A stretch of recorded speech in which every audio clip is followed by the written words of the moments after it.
At para naman po sa ating mga kandidato, sana naman po ang inyong pagtakbo ay bukal sa inyong puso.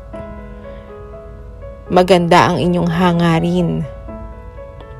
Tamang nasa pagbabago lang ang inyong adhikain.